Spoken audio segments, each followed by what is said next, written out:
Alors, donc, bienvenue à cette table ronde où on veut parler et poser la question, une question chaude en Gironde, la question du transport du quotidien. Donc, c'est pas la peine de vous raconter, à vous Girondins, la congestion de la rocade, les embouteillages, les problèmes de train qui n'arrivent pas à l'heure. Ici même, à notre festival, il y a toute une série de gens qui n'ont pas pu arriver par le train de 12h49 parce qu'il a été supprimé hier. Voilà, la nouvelle est tombée hier. Bon, et on nous a expliqué que c'était le lot commun des Médocains, donc ça fera tout de suite partie du paysage. Et donc justement, Anne Savin est là, qui est une élue locale, France Insoumise, conseillère municipale, chargée des transports. Avec nous aussi... Non, pas chargée des transports. Action sociale. Ah, d'action sociale, d'accord. Avec nous aussi Stéphanie Mariette, qui est membre d'une association qui s'appelle Scientifiques en Rébellion et qui est aussi membre du collectif bordelais Stop à la LGV. David Plagès, qui est à la CGT cheminot et que nous rencontrons souvent, puisque la France Insoumise participe au comité Vigilance Rail, c'est bien son nom, qui rassemble différentes organisations, justement sur toutes les questions du rail. Michel Lopez, ici présent, qui représente l'association LGVEA, qui remplace Jean-Robert Thomas, qui était annoncé.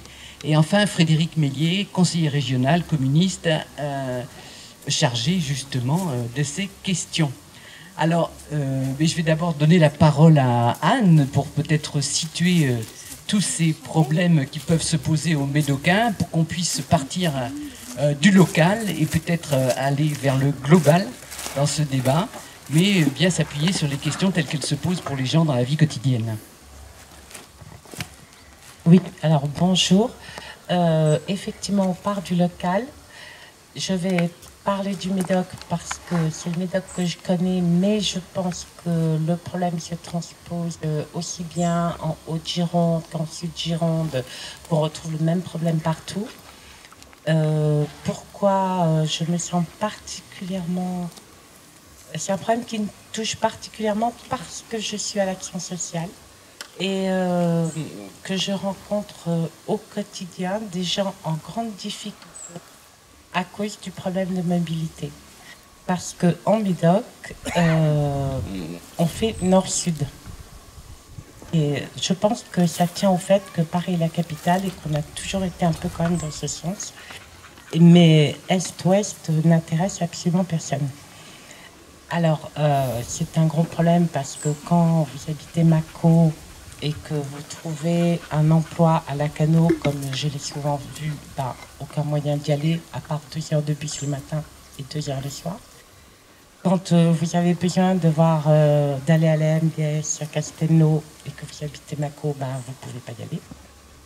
Que vous avez un rendez-vous médical aussi à Castelnau parce qu'il y a un grand centre, eh ben, on ne peut pas y aller non plus. Plus les formations. Là, il y a un certain nombre de formations qui ne peut pas se faire. Ce qui fait que cette situation génère vraiment... pour moi, j'ai vu des gens finalement se retrouver, y aller, ou dans un renoncement à une formation, un renoncement aux soins, parce que c'était trop compliqué. Alors, il y avait eu une tentative, il y a une réponse, qui est dans un dossier qui n'a pas été sorti du tiroir depuis à peu près 3 ans. C'est que c'est la région qui est compétente dans ce domaine.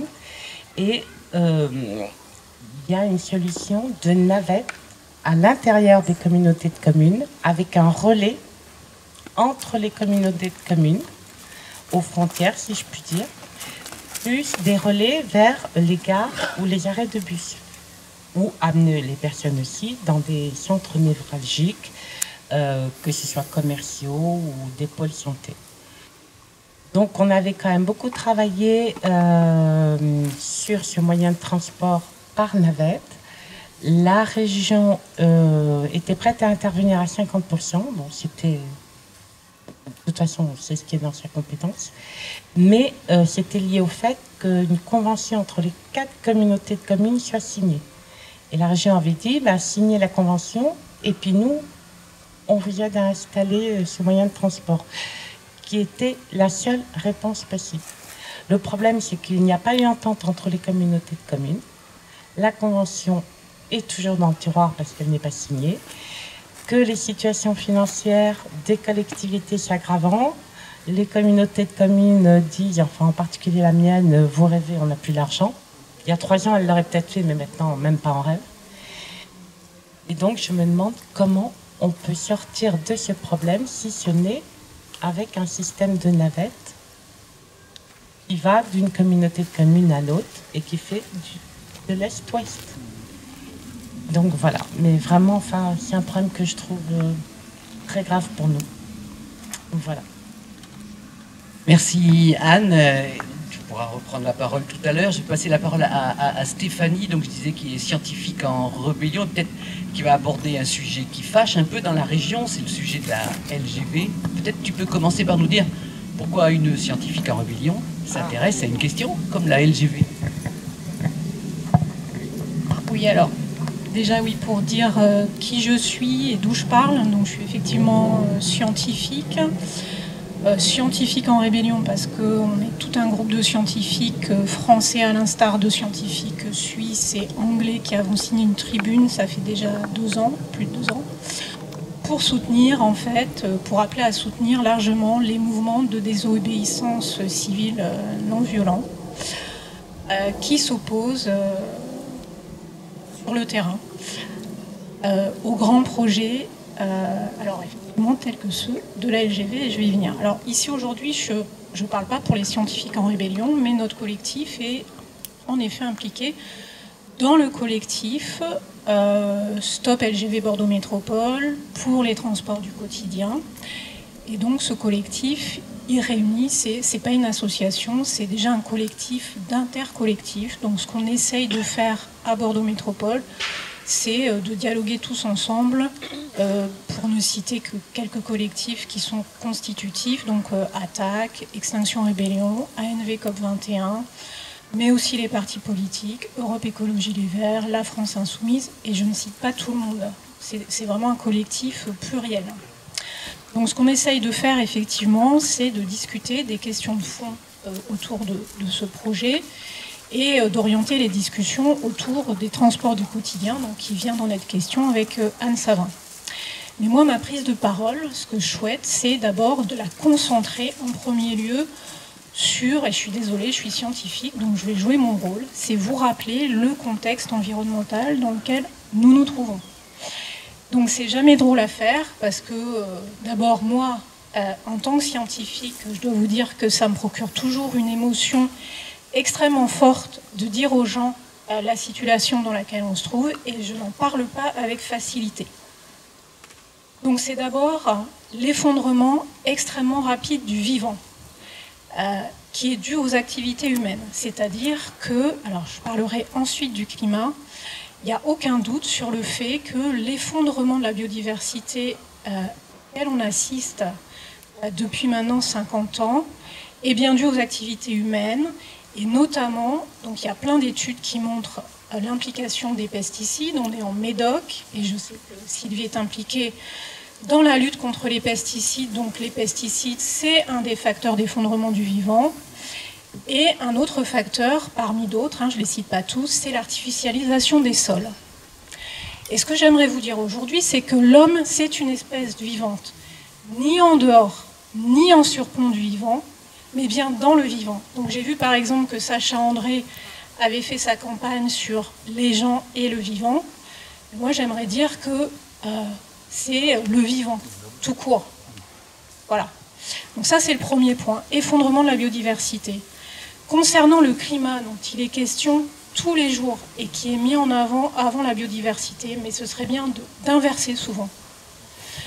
Concernant le climat, donc on sait là aussi, donc le dernier rapport du GIEC établit de manière certaine, et c'était l'avancée par rapport au rapport précédent, le lien entre les activités humaines, donc les émissions de gaz à effet de serre, et le réchauffement du climat. Donc ça, c'est un fait scientifique. On en est à un niveau de CO2 accumulé dans l'atmosphère, jamais connu par les populations humaines prémodernes et modernes. Et donc ça pose à l'échelle globale, on a parlé des problèmes. Alors là, évidemment, ce qui nous concerne, c'est les transports en Gironde. mais ça pose le problème global du maintien justement du vivant et des activités humaines telles qu'on les connaît dans les sociétés occidentales pour faire court. Donc ceci étant posé, parlons de transport. Donc les transports en France, donc ça c'est les chiffres ministériels, hein, c'est 40% des émissions de CO2 en émissions directes. Donc ça vient avant l'industrie et ça vient avant le résidentiel. Donc c'est le premier facteur d'émissions de gaz à effet de serre en France. Donc évidemment, il faut agir sur ce point. Et il y a 3 constats. Donc il y a une hausse du nombre de tonnes kilomètres et de nombre de voyages kilomètres. Le second constat important, c'est que le CO2 émis par les transports de voyageurs, c'est d'abord à 93% les voitures individuelles. Donc c'est bien là-dessus qu'il faut agir. Le voyage par les transports individuels, par la voiture individuelle, et pas forcément sur le reste. Et en fait, le troisième constat, c'est aussi le report modal du rail vers la route de plus 12% entre 90 et 2020, mais je pense que le collègue de la CGT cheminot doit être au courant. Donc c'est vraiment pas un bilan qui est en faveur du climat. Et la promotion par les politiques et les industriels de la voiture individuelle et du transport des marchandises par les camions s'est traduit par une artificialisation des sols, le développement des routes, des autoroutes. Donc c'est bien un choix politique. Et ça a un impact, je l'ai dit, sur le climat, émissions de CO2, mais un impact aussi sur la biodiversité. Je vous l'ai dit tout à l'heure, l'artificialisation des sols, c'est un des facteurs majeurs d'extinction de la biodiversité. Alors pourquoi notre collectif, donc, il est contre la LGV ? D'un point de vue global, les émissions de gaz à effet de serre, elles doivent baisser ici et maintenant. Maintenant, pas dans 30 ans. Toutes les politiques, de mon point de vue en tant que scientifique, et je pense que je porte le point de vue du collectif Stop LGV Bordeaux Métropole, les gaz à effet de serre, ils doivent baisser maintenant. Or, ce projet de LGV, ce qu'il faut bien voir, c'est que son premier impact, ça va être d'émettre des gaz à effet de serre. Pour peut-être en économiser d'ici quelques décennies. Donc, l'effet immédiat de ce projet de LGV pour le climat, c'est un effet néfaste. Pour la biodiversité, le deuxième gros point qui nous préoccupe, eh bien, évidemment, cette LGV, c'est de l'artificialisation des sols, de la destruction d'espaces naturels, évidemment. Donc, il a été fortement question dans les médias de la vallée du Ciron. On en a parlé tout à l'heure dans la table ronde sur la forêt. Donc, c'est une forêt ripisylve emblématique dans la région. Et puis la destruction de terres agricoles. Et là encore, si on revient avec la table ronde à côté, est-ce qu'on a besoin aujourd'hui de détruire de nouvelles terres agricoles en France? Je ne crois pas. Voilà, donc je vais finir. Je pense que du point de vue tant du climat que pour la biodiversité, c'est vraiment un projet qui ne répond pas en fait aux enjeux. Je pense que ça ne répond pas non plus aux besoins. Donc le deuxième pendant pour le collectif, c'est pour les transports du quotidien. Donc pour les transports du quotidien, en tout cas en Gironde et pour Bordeaux Métropole, ce n'est pas un projet dont on a besoin.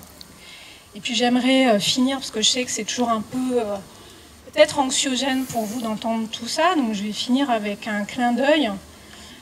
Je sais que Loïc Prudhomme a l'habitude de parler des GP2I, donc les grands projets inutiles et imposés. Donc je vous propose un autre acronyme administratif.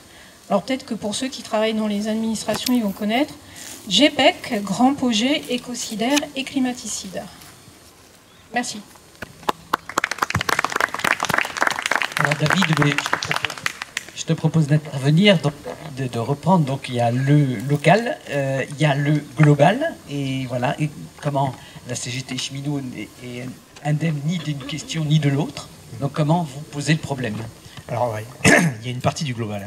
Une partie du global, c'est rappeler aussi que le ferroviaire aujourd'hui, puisqu'il y a quand même des machines qui roulent au diesel, y compris fret, c'est 500 000 tonnes de CO2 rejetées chaque année, quand le mode routier est à 13 millions. C'est assez simple à dire. Mais une fois qu'on a dit ça, 30 ans du tout bagnole, au retour sur le ferroviaire, se fait pas sans une planification. Et là, ça m'amène au concret. Voilà, j'ai mon papa qui est de Vinsac, dans le Médoc, donc je connais bien le coin. Et je pense que tout le monde pourra s'accorder à dire, là, s'il y a des Médocains, que la ligne du Médoc, elle est chouette, surtout quand on y vient en vacances et qu'on n'est pas trop pressé.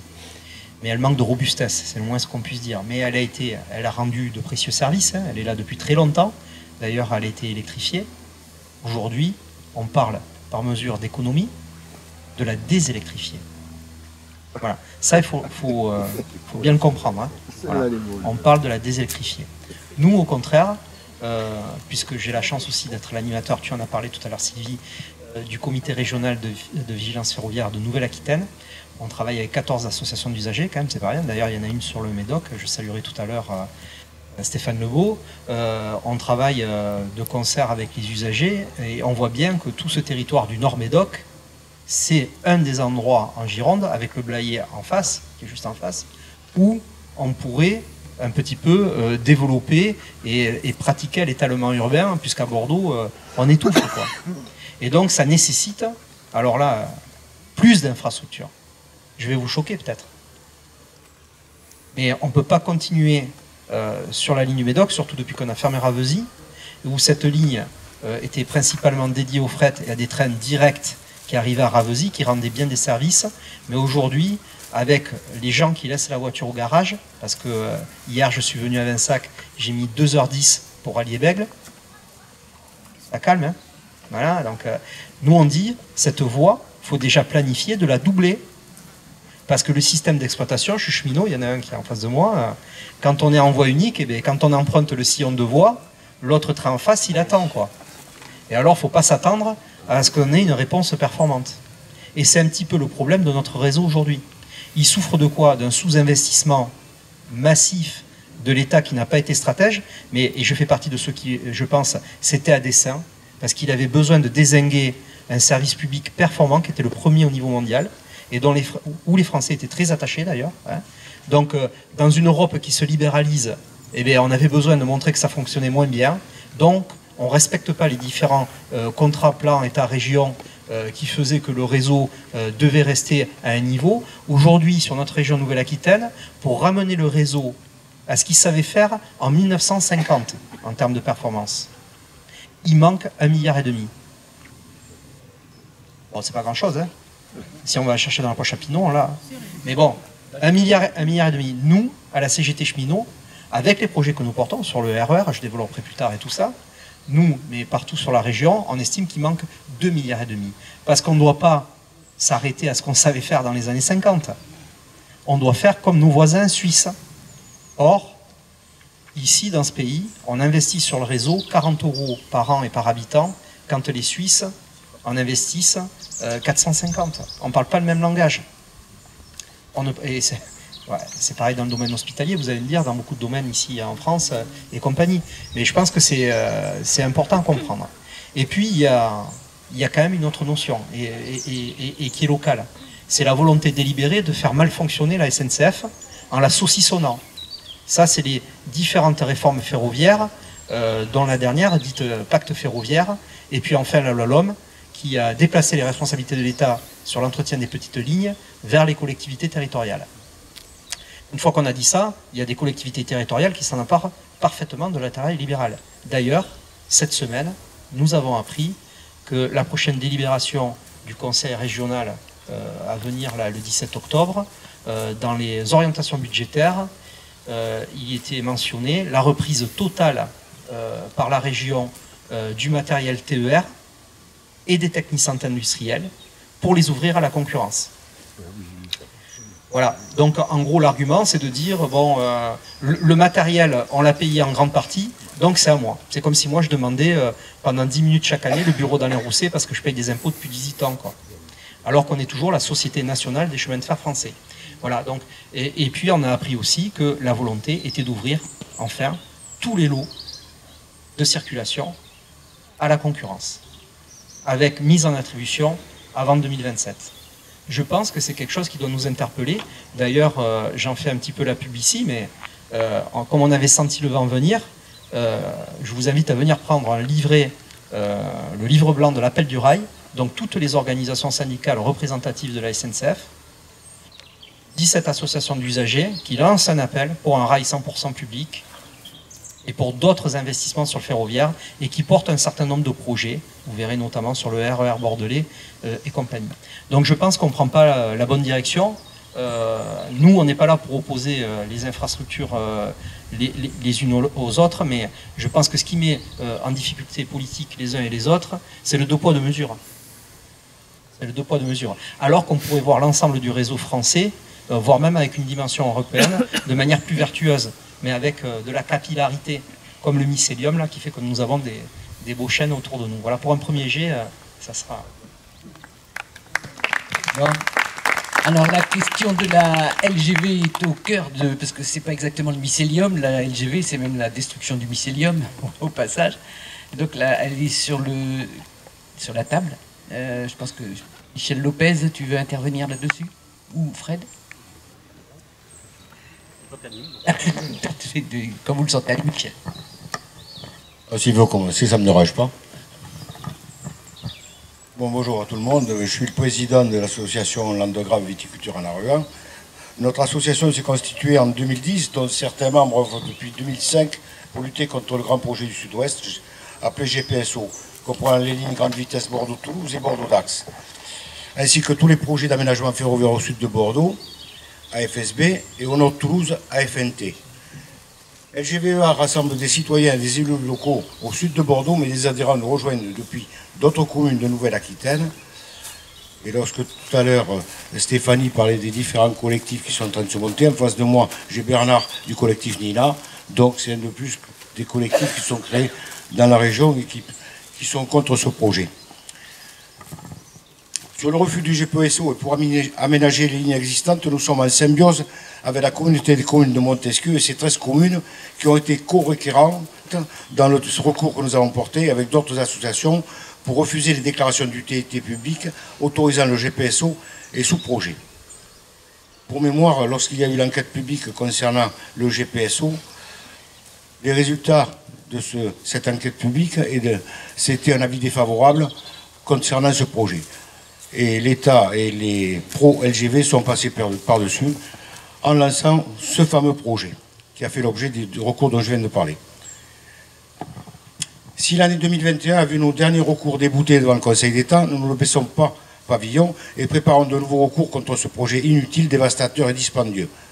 Pourquoi refuser le GPSO ? Ce projet, dont les prémices pointent dès 1992, constitue à nos yeux, et au dire de nombreuses associations experts et élus, une aberration écologique, un non-sens sociétal et énergétique, ainsi qu'une folie financière pour le contribuable. Une aberration écologique, car le GPSO détruirait 5000 hectares de terres naturelles agricoles, ainsi que des sites remarquables pour la flore et la faune, comme les sites Natura 2000 ou des zones humides. Un non-sens sociétal, car il découpe les territoires, propose des circulations de TGV à 320 km/h, consommant des dizaines de mégawatts en ces temps de contraintes énergétiques. Des TGV qui balafreraient nos communes et leurs bourgs sans les desservir, puisque par principe, un TGV est censé relier des métropoles distantes de plusieurs centaines de kilomètres sans arrêt intermédiaire. Sur l'axe Bordeaux-Toulouse, seuls des arrêts et gares externalisés d'Agen et Montauban sont prévus. Une LGV qui exproprierait des centaines de riverains, mais mettrait aussi à mal la tranquillité des habitants autour d'un fuseau sur des centaines de mètres. Ces derniers verraient aussi une dépréciation importante de leurs biens immobiliers, avec parfois une mise en vente totalement obsolète. Que dire aussi des effets dévastateurs subis par les habitants des communes concernées durant les années de travaux, rupture de liaison routière, de réseau, circulation d'engins de chantier et son cortège de nuisances acoustiques. Une saignée des territoires aquitains pour le service unique de quelques privilégiés en TGV et la réduction de temps de trajet de quelques dizaines de minutes au maximum entre Bordeaux et Toulouse, si l'on compare au trajet sur la voie actuelle rénovée et modernisée. On sait depuis l'étude indépendante Claracode 2011 que l'alternative à la LGV, par l'aménage des voies existantes et fiables, est bien moins onéreuse que le projet de LGV. Car la folie financière pour les comptes publics, État et collectivités est le troisième pli du triptyque que nous combattons dans le GPSO. L'estimation 2021 est affichée par l'État SNCF Réseau pour le GPSO branche Bordeaux-Toulouse et Bordeaux-Axe, plus aménagement ferroviaire au sud de Bordeaux et FNT, se situe à plus de 14 milliards d'euros. Tout le monde reconnaît que cette estimation serait fortement dépassée. De plus, dans le cas du GPSO, le montage financier concocté par l'État et les grands élus régionaux, sous la houlette de Carole Delga et Alain Rousset, relève d'un hold-up pour les finances publiques, nos impôts. Depuis la loi d'orientation des mobilités l'homme de 2019, l'État et certains élus de l'Assemblée nationale et du Sénat ont approuvé la constitution de sociétés de projet, CDP, qui seraient les maîtres d'ouvrage techniques et financiers en charge du GPSO. Cette brèche dans la maîtrise du financement des infrastructures ferroviaires par le citoyen contribuable, à l'instar des sinistres partenariats publics-privés, subis pour la LGV Tours-Bordeaux et bien d'autres investissements publics, vient laisser à ces sociétés de projet la même mise de la conduite et du financement pour les décennies à venir. Aujourd'hui déjà, le processus est enclenché. Carole Desgard et Alain Rosset, dans une démarche initiée par Jean Castex en 2021 et chapeautée par le préfet Guyot de Toulouse, ont entraîné les majorités et conseils régionaux de Nouvelle-Aquitaine et d'Occitanie dans la construction d'un plan de financement public censé couvrir les dépenses estimées à ce jour et à venir pour la construction des infrastructures du GPSO. Ce plan de financement a été présenté aux collectivités territoriales, autres que les régions, départements, communautés d'agglomération, qui l'ont approuvé, sauf les départements de la Gironde, Lot-et-Garonne et la communauté d'agglomération du Pays Basque. Souvent sous pression des présidents de région et de Jean Castex, ce qui se traduit au final par un engagement des collectivités pour plusieurs milliards d'euros sur des décennies. Les termes de ce plan de financement sont tels qu'ils engageraient fortement les finances de ces collectivités, ce qui conduit certains élus, Pierre Urmic pour Bordeaux Métropole, le nombre d'élus Europe Écologie Les Verts en région, à porter un recours contre ce plan de financement devant le tribunal administratif de Toulouse. Ils sont rejoints dans un recours parallèle devant le tribunal d'administration de Toulouse signé par d'autres associations et de particuliers. Ces dispositions sont d'autant plus dangereuses qu'elles engagent fermement ces collectivités dans le financement de la branche Bordeaux-Dax sans en donner les termes calendaires et financiers. Un blanc-seing pour l'inscription de milliards d'euros sur nos futurs impôts. Toujours sous la pression des présidents de région et avec l'aval de certains représentants au Parlement, des dispositions sont ajoutées pour abonder au financement du GPSO. Voire en particulier l'amendement numéro 772 Rect Quater, voté le 19 mars 2019 par certains sénateurs, dont Mme Ribé, sénatrice de la Gironde. Ce qui conteste notamment dans le recours devant le TA de Toulouse, précise selon les demandeurs, l'urgence ne peut justifier de bâtir un plan de financement insincère et illégal et de le faire approuver au pas de charge par des délibérations frappées d'illégalité, faisant fi des règlements des assemblées délibérantes et en ne respectant pas le droit à l'information des élus. Je pense que c'est quand même important. Ah mais je n'ai pas dit ça, je ne porte pas de jugement sur l'importance. Voilà. Je pense que la connaissance du public doit être profonde et entière. Oui, donc j'essaie d'accélérer. Ou tu résumes. Ça va être compliqué. Pour le bon entendement des choses, ça va être très compliqué.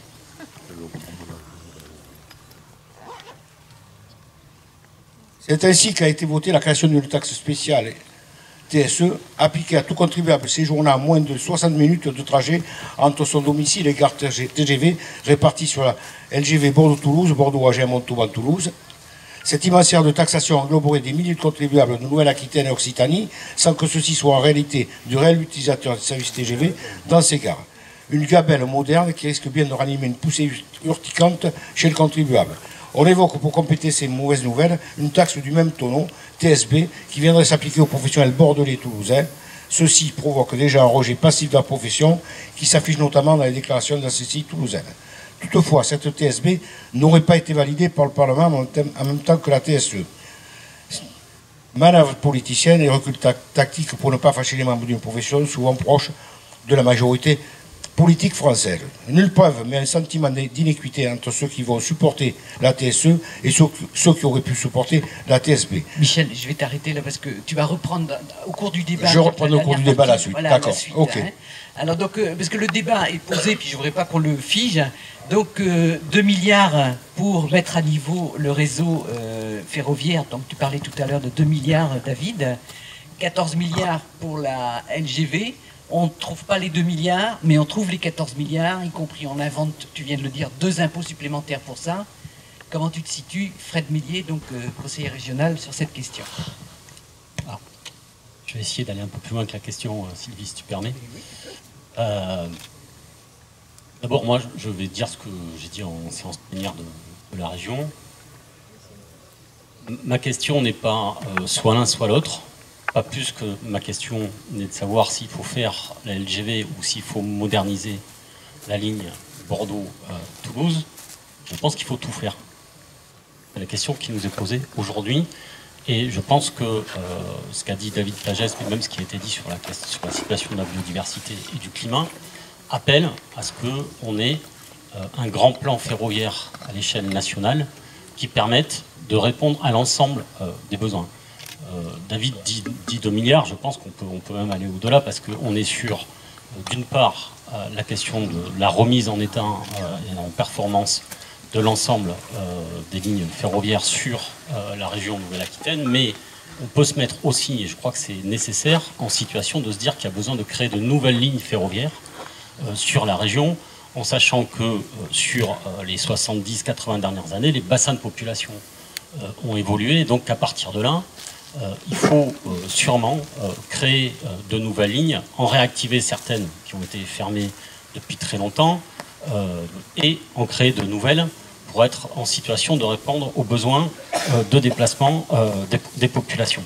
Donc, parce que je crois que ça a été dit dans la première intervention, ce qui est sûr aujourd'hui, c'est qu'il y a un vrai besoin de déplacement des populations et que face aux enjeux climatiques qui ont été posés aussi, on a besoin là-dedans de démultiplier les modes décarbonés de transport. Et je pense que là-dedans, le train doit être la colonne vertébrale qui permet d'irriguer l'ensemble des territoires. Donc moi, mon point de vue, il part de ça, d'abord. Je l'ai dit lors de la plénière à la région, et j'entends ce que dit la scientifique. Ceci étant dit, je ne crois pas, et ça c'est un sentiment, je ne crois pas en tout cas à une décroissance des déplacements de l'humanité. Je crois qu'il faut les réfléchir autrement, qu'il faut construire d'autres choses. Je pense que par exemple en termes d'aménagement du territoire, il y a un énorme boulot devant nous quand on voit aujourd'hui la question des services publics dans nos territoires. On a besoin de plus de services publics dans les territoires qui ont été déconstruits sur les 30 et 40 dernières années, qu'on a besoin de travailler tout ça. Il n'empêche que je crois qu'il y aura encore des déplacements et des mobilités importants dans notre pays et même à l'échelle planétaire. La question, c'est de les réfléchir autrement. De les réfléchir autrement avec de nouveaux modes et d'autres modes de transport. Et j'inscris la question de la LGV là-dedans. Après, moi je crois qu'il faut qu'on se mette au carré sur cette question-là. Globale, c'est que David l'a évoqué, nous sommes face aujourd'hui à une non-politique ferroviaire à l'échelle de notre pays. Je le disais lors de la concertation à Talence. L'Allemagne met 80 milliards d'euros sur la table pour rénover son réseau ferroviaire.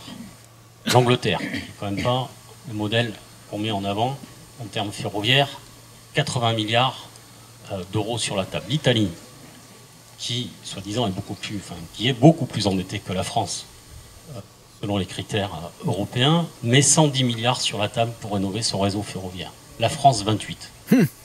Voilà. Sachant, j'arrive pas à retrouver les chiffres, je feuillette depuis tout à l'heure, j'arrive pas à les retrouver, que notre réseau est très vieillissant, beaucoup plus vieillissant que les réseaux que j'ai cités tout à l'heure. Donc, si on ne met pas plus d'argent de suite sur la table que les 28 milliards qui sont annoncés, inévitablement, nous irons vers des fermetures de lignes dans notre région, comme à l'échelle de tout le pays. Parce que les 28 milliards ne peuvent pas répondre aux besoins de rénovation du réseau ferroviaire en Nouvelle-Aquitaine comme à l'échelle du pays. La réalité, c'est celle-là. Et entre parenthèses, depuis 2015, je me suis mis le chiffre, celui-là je l'ai retrouvé, c'est 1100 km de lignes qui ont été fermées dans notre pays. La réalité, c'est celle-là. Donc, si on n'a pas un grand plan ferroviaire à l'échelle nationale, nous ne pourrons répondre aux besoins de déplacement des populations. Moi, je redonne le chiffre, c'est ce que j'avais dit lors du débat à CEAVIC pour la réouverture de la ligne. Dans le programme de la NUB, c'était 60 milliards qu'on proposait. Je crois que le PDG de la SNCF en propose 100. Bon, je pense qu'on a à peu près la hauteur de ce qu'il faut faire pour être en situation de répondre au défi qui est devant nous de déplacement des populations, avec une question, et comme ça a été évoqué, je vais en parler, de l'outil qui doit faire vivre le rail. C'est-à-dire qu'il ne suffit pas de faire de la rénovation, il faut qu'on ait créé des lignes, il faut qu'on ait un outil performant, en capacité de répondre aux besoins des populations.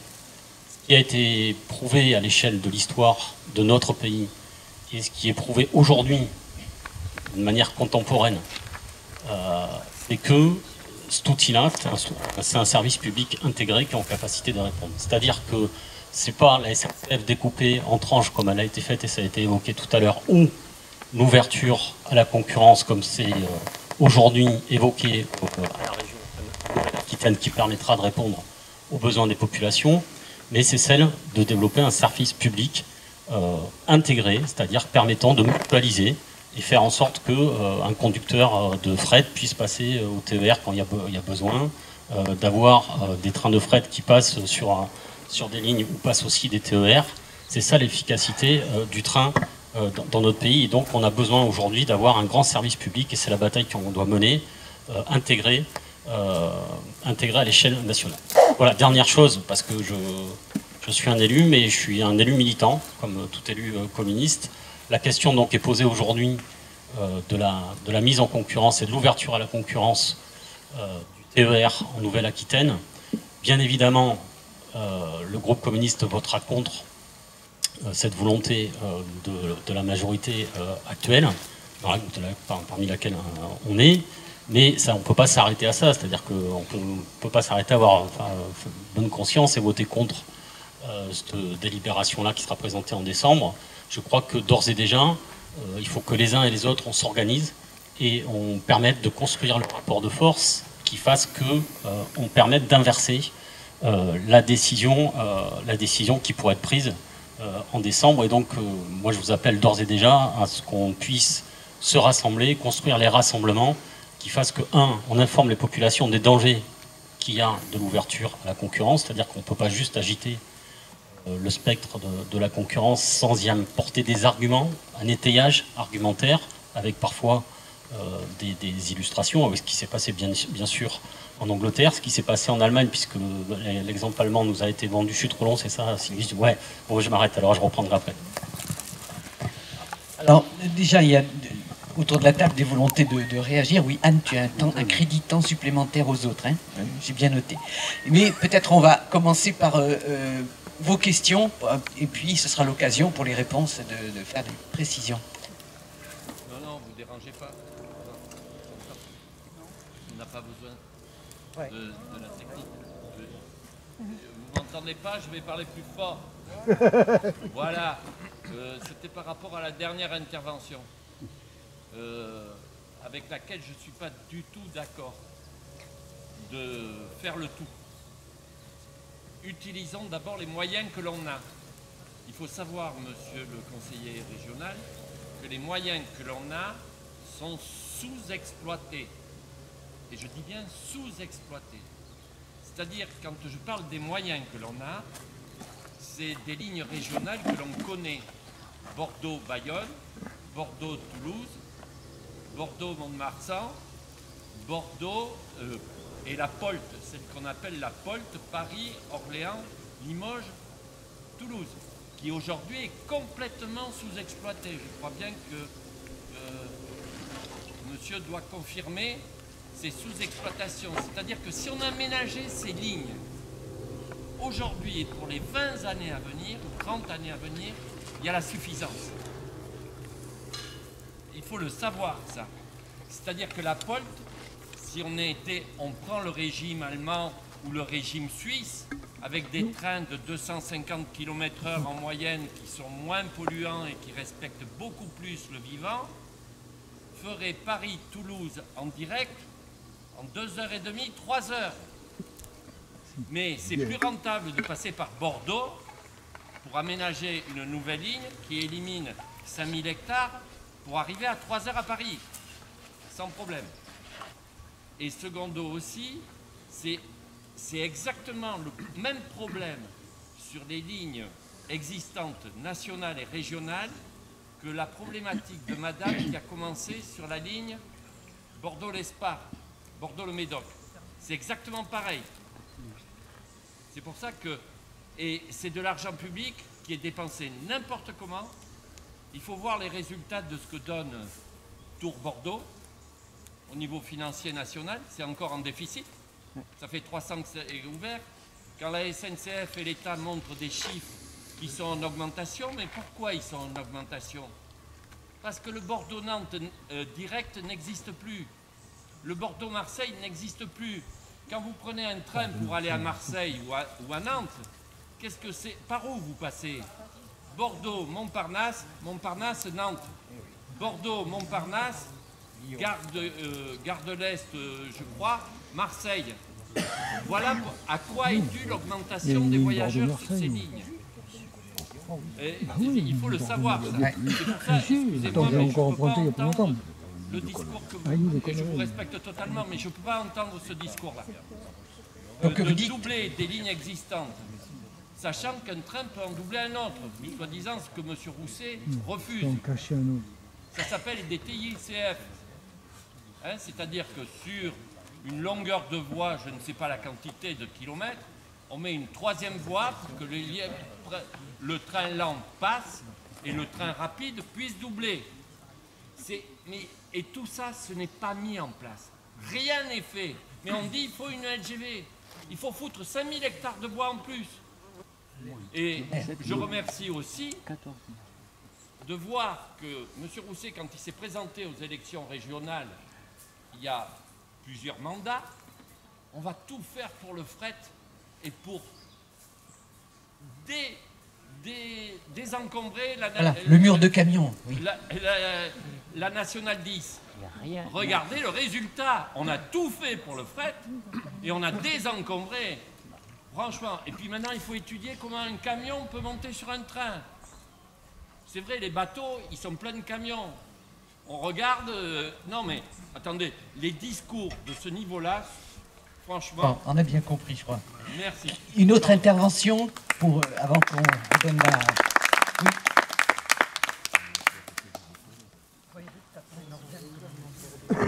Oui. Oui, je parle moins fort, donc je vais prendre le micro. Pardon, peut-être que ma remarque, c'est plus une remarque qu'une question, mais ça va peut-être tomber à plat, parce que je suis arrivé en retard, donc peut-être que vous en avez parlé.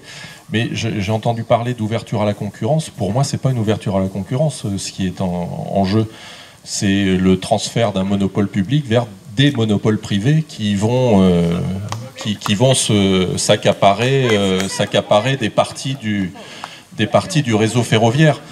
Et en affaiblissant la SNCF, puisque évidemment, je crois qu'il y a déjà sur le Paris-Lyon, non, il y a Trenitalia, il me semble, qui va déjà. Donc les compagnies privées, ou les compagnies étrangères, elles vont se positionner sur les lignes qui sont a priori rentables et en aucun cas sur celles qui ne le sont pas, et donc ça va fragiliser encore plus. On parlait de l'exemple anglais, c'est exactement ça. Hein. Le réseau anglais, il a été partagé en petites régions et c'est des monopoles, c'est une compagnie qui dessert un monopole.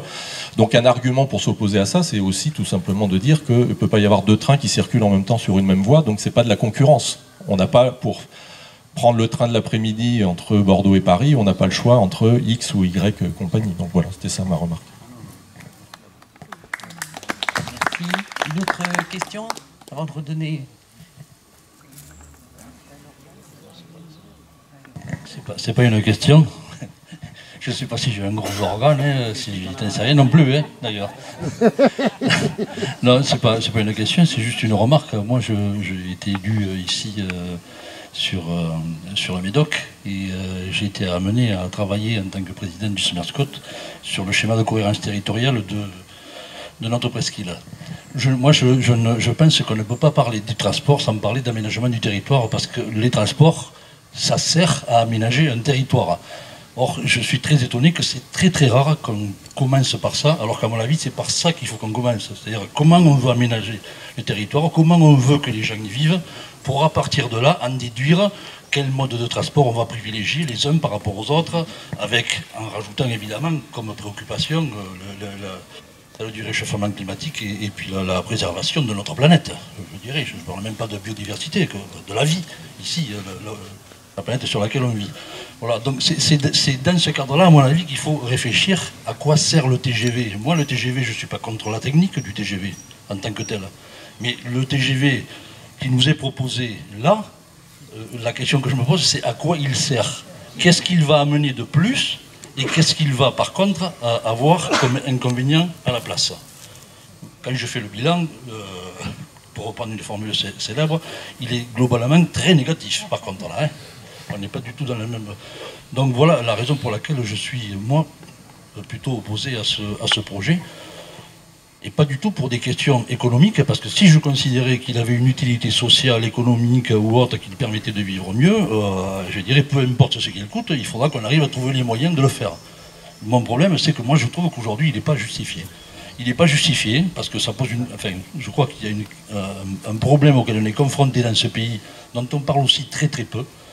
Quand je parle d'aménagement du territoire, c'est qu'on fait à tous les niveaux, au niveau des transports, au niveau des lois sur l'urbanisme, aujourd'hui. Il y a eu pas mal de changements au niveau du code de l'urbanisme depuis Sarkozy. Mais depuis Sarkozy, il n'y a pas eu que ça qui a changé. Et ceux qui l'ont suivi n'ont pas, comment dire, remis les choses sur le bon rail, pour parler, puisqu'on parle de SNCF. Tout est fait pour aller vers une société dans laquelle on va avoir deux sortes de gens, ceux qui vivent dans des déserts et ceux qui vivent dans des métropoles surpeuplées. C'est-à-dire qu'on est en train de se créer ce double problème de la désertification d'un côté et de la surpopulation de l'autre, avec tout ce que ça implique d'un point de vue de logique, comment dire, écologique, mais aussi de logique sociale. Donc ça veut dire que dans les deux cas, on met les gens dans des situations de souffrance, soit parce qu'ils sont entassés les uns avec les autres, soit parce qu'ils se retrouvent complètement isolés du monde. Donc à partir de là, oui, il faut réfléchir avec... On ne peut pas parler de transport sans parler des services publics, sans parler des raisons pour lesquelles on se transporte les uns de tel endroit à tel endroit, sans parler des raisons pour lesquelles on va chercher les marchandises à tel endroit et on va les amener jusqu'à tel endroit. Pourquoi on ne les fabrique pas, chaque fois que c'est possible, là où on les consomme, etc. etc. Enfin, je veux dire, toutes ces questions-là, elles viennent autour. Si on ne se les pose pas, si la question c'est simplement une question de coût, une question de, voilà, des trucs comme ça, à mon avis on va être complètement à côté du sujet. Parce que la question qui est posée à travers les transports publics, c'est quelle société on veut. C'est ça la vraie question, je crois. C'est pas les transports en tant que tels. Merci Céline. Alors, Stéphanie, tu maintiens ta demande? Il y a David qui veut réagir. Ouais. Et puis après, Stéphanie, t'as... Ouais. En tant que cheminot, je tiens quand même à... Je voudrais pas me cacher, quoi. Ouais, voilà, bon, il y a le sujet de la LGV. Mon organisation syndicale, par exemple, la mienne, suivant où on se trouve sur le territoire, on est pour ou contre. Voilà. Si on est toulousain, on est pour la LGV. Parce qu'aujourd'hui, la navette aérienne, qui est la première d'Europe, entre Paris et Toulouse, c'est plusieurs millions de voyageurs. Il y a une navette, suivant les périodes, qui décolle de Paris toutes les 30 minutes ou toutes les heures. Et ça, c'est quand même un élément qu'il faut entendre. Et puis autre chose, comme j'ai la chance d'animer ce collectif, et que d'ailleurs je remercie parce qu'il y a les candidats aux législatives de la France Insoumise qui nous ont bien aidés dans le Gers, quand on a porté la réouverture d'Agen-Roche, il est vrai que de toute obédience, j'ai envie de dire, par exemple, quand on est le département du Gers et qu'on reçoit 17 fois moins de subventions sur le ferroviaire que les autres départements de l'Occitanie, et que comme l'a dit monsieur, on va être appelé à payer la LGV, eh bien, là-bas, ils ont compris que cette LGV, c'était le moyen d'imposer la réouverture de la ligne ferroviaire Agen-Roche. Et donc, c'est aussi cette réalité-là. Et je peux dire aussi que le problème des LGV, c'est justement, je fais le lien avec l'ouverture à la concurrence, puisqu'on a une LGV entre Paris et Bordeaux. Rappelez-vous, Emmanuel Macron, fraîchement élu, inaugure la LGV Rennes, pendant que le Hulot inaugure celle de Bordeaux. Elle a été bâtie sur un PPP, partenariat privé-public. Je ne sais pas ce qui sera retenu pour la prochaine si elle voit lieu, mais le PPP est une catastrophe pour la POLT et est une catastrophe pour le reste du réseau. Parce que Vinci n'a financé que 20% de la LGV, 80% c'est la force publique. Pendant 50 ans, c'est lui qui encaisse les péages de chaque sillon TGV qui sont très onéreux. Et ça ne bénéficie pas au reste du réseau. Mais ce n'est pas le problème de la LGV, parce que du côté de Lyon, ça a été financé par le public. Et on n'en parle plus. Et les TGV, quand ils passent à Lyon, c'est Lyon, le couloir rhodanien, c'est 300 trains fret jour. Nous, le couloir atlantique, c'est 20 trains fret. D'accord? Donc, ça va un peu plus loin que ça, la problématique. Ça dépend comment on fait du ferroviaire et de ne pas les mettre en opposition. Parce qu'il fut un temps, il y a 20 ans, la LGV a sauvé, les LGV ont sauvé notre système ferroviaire. Mais 50 ans auparavant, c'était le fret ferroviaire qui équilibrait le système. Et donc le problème, ce n'est pas la mise en opposition, parce que, par exemple, si on se situe juste sur un tronçon Bordeaux-Toulouse, c'est compliqué à expliquer effectivement de tels milliards. Mais par contre, il faut regarder en termes de transversalité et de corridor après. Parce que les gens, qu'on le veuille ou non, sauf à penser, et je pense que le problème, il est là, c'est un débat de société qu'on doit avoir sur la décroissance et les transports. Il y a ceux qui pensent que plus on a des tuyaux gros en transport de personnes et que les gens ne doivent plus se déplacer. Moi, je ne conteste pas, c'est peut-être un débat qui doit traverser la société, mais sinon, les gens continueront à se déplacer. Et soit ils le font avec l'avion, soit ils peuvent le faire avec le train. Et c'est le problème qu'on a ici sur la ligne du Médoc. Tant qu'on ne construira pas un système efficace, modernisé, avec du personnel, avec tout ce qu'il faut, on continuera à avoir des trains en souffrance et des gens qui, c'est pas qu'ils préféreront, qui seront contraints de prendre la bagnole. Merci. Donc en fait, j'aimerais juste rebondir là sur ce qui a été dit. Donc, Monsieur Mélier, c'est ça? Oui. Donc vous dites, je vous cite, hein, je ne crois pas à la décroissance de la mobilité. Donc en fait, vous m'opposez vos croyances. Et je pense que les croyances des gens, c'est vraiment très lié, effectivement, au modèle de société dans lequel on évolue. Et notamment, quand vous dites, pour moi, il faut faire les deux, je pense que vous restez dans un modèle économique qu'il faut nommer, c'est-à-dire productiviste. Donc effectivement, la question, je pense, de fond radicale à se poser, donc vous l'avez cité aussi, c'est est-ce que on doit décroître, justement, enfin là, je vous ai cité les chiffres des transports du ministère, donc on a une augmentation du voyageur kilomètre et d'une tonne kilomètre. Est-ce que les contraintes qui sont des contraintes du vivant, hein, c'est pas juste discuter de privé-public. On est dans quelque chose de beaucoup plus, comment dire, existentiel. Hein. D'accord? Et je le dis vraiment, enfin, je veux dire, je pense qu'il faut arrêter de considérer que les scientifiques du GIEC et ceux qui travaillent sur la biodiversité regardaient ça de loin en se disant on va pouvoir s'en occuper plus tard, dans quelques décennies. Donc, effectivement, vous pensez, vous croyez que le nombre de voyageurs kilomètres va continuer d'augmenter. Moi, je vous réponds, j'en sais rien. C'est certainement pas à moi d'en décider, mais par contre, ce que je pense, c'est que collectivement, d'une manière très démocratique, on doit se poser la question si effectivement on peut continuer à faire croître comme ça de manière quasiment indéfinie le voyage des gens en France, en Europe, à l'échelle mondiale. Donc, je vous ai amené un livre, hein, ce qu'il vient de sortir, et je voulais vraiment faire la promotion parce que Timothée Paris, qui était à Bordeaux la semaine passée, donc c'est Ralentir ou périr, et pour mettre fin à tout ce qu'on dit sur la décroissance, donc vous avez parlé, c'est vous qui avez parlé de décroissance, c'est pas moi. Voilà. Et mobilité. Mais je pense que la question globale, c'est effectivement, est-ce qu'on est dans une société, donc là, les sociétés occidentales, est-ce qu'on peut continuer à se projeter vers une croissance de tout? Et ce livre, hein, il pose clairement cette question, et il met fin, en fait, à tout ce qu'on dit sur la décroissance, toutes les choses qui sont fausses, en fait. Et l'auteur en parle, il se définit lui-même comme un économiste écologique. Et donc, il précise bien dans son exposé et dans son livre que ce n'est pas l'économie, qu'elle soit planifiée, d'inspiration socialiste, etc., qui doit continuer à finalement driver la société, mais c'est l'économie écologiste. Donc c'est les contraintes écologiques, les contraintes de finitude dans lesquelles on se trouve, qui doivent finalement devenir un peu l'alpha et l'oméga des décisions de nos sociétés. Donc c'est comme ça qu'il faut renverser les questions.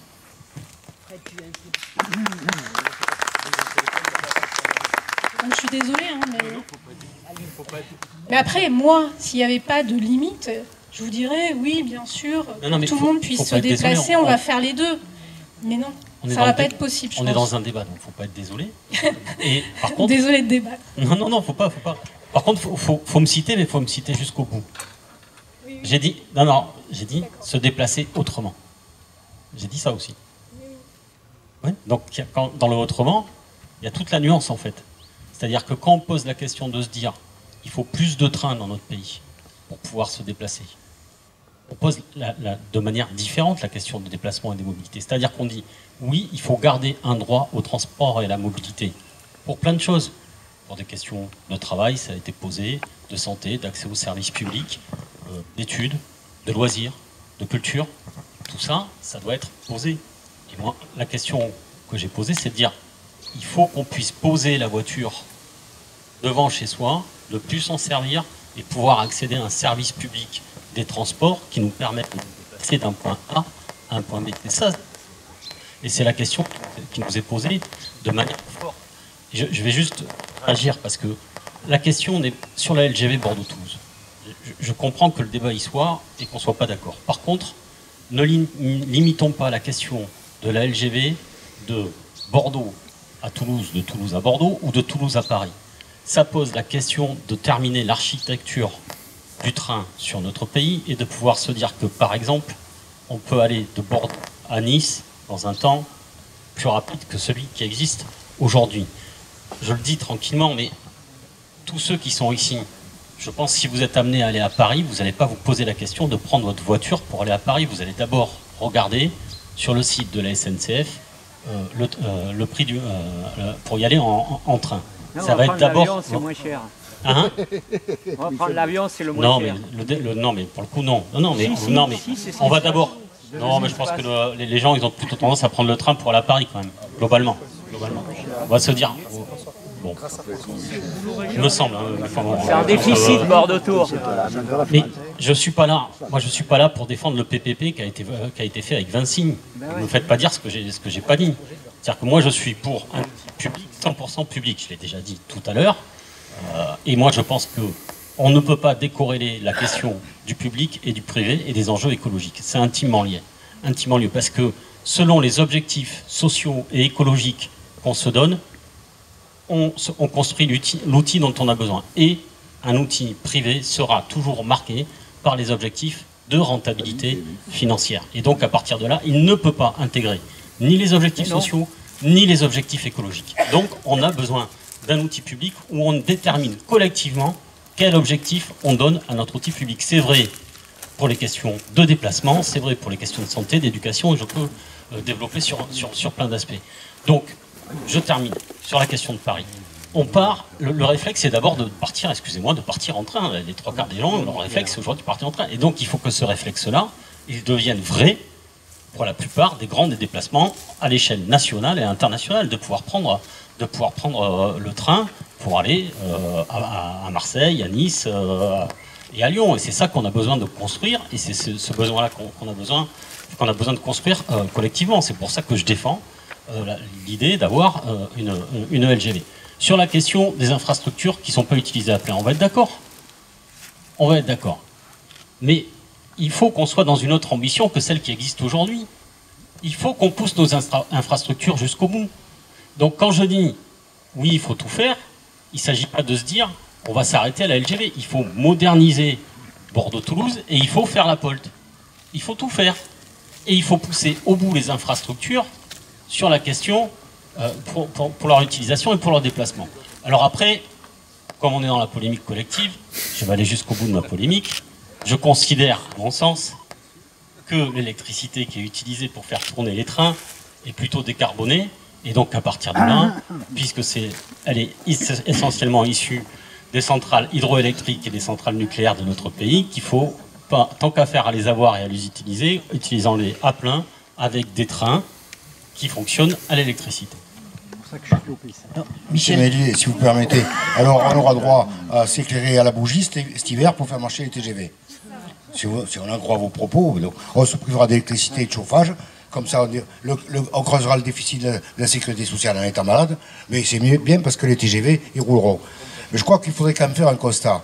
Il y a quelques années de cela,